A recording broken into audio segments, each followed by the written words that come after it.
श्री वाहेगुरु जी का खालसा, श्री वाहेगुरु जी की फतेह। श्री गुरु तेग बहादुर जी के पास जब कश्मीर से हिंदू औरंगजेब के अत्याचारों से मुक्ति दिलाने की प्रार्थना करने आए तो वे औरंगजेब से मिलने दिल्ली चल दिए। मार्ग में आगरा में ही उनके साथ भाई मतीदास, भाई सतीदास तथा भाई दयाला को बंदी बना लिया गया।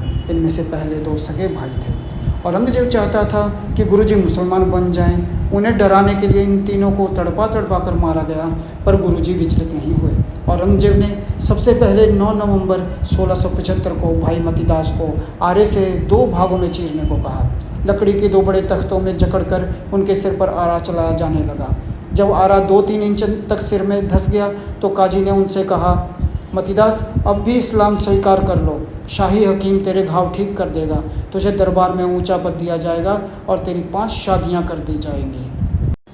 भाई मतीदास ने व्यंग्यपूर्वक कहा, काजी यदि मैं इस्लाम मान लूँ तो क्या मेरी कभी मृत्यु नहीं होगी?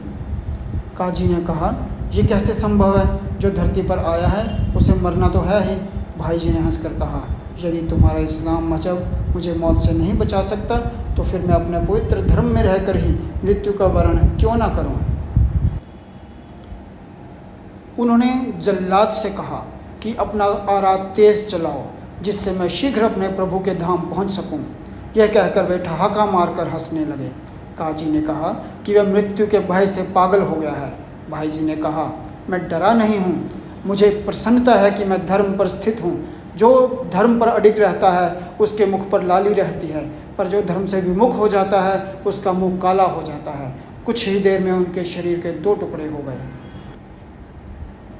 अगले दिन 10 नवंबर को उनके छोटे भाई सतीदास जी को भी रुई में लपेटकर जला दिया गया। भाई दयाला जी को पानी में उबाल कर मारा गया। 11 नवंबर को चांदनी चौक में गुरु तेग बहादुर जी का भी शीश काटकर शहीद कर दिया गया। उनके बारे में आगे के वीडियोस में बात करेंगे। गुरबाणी में कहा है कि सूरा सोई सराहिए जो लड़े दीन के हेत, पुरजा पुरजा कट मरे कबहू ना छाड़े खेत। वाहेगुरु जी का खालसा, श्री वाहेगुरु जी की फतेह।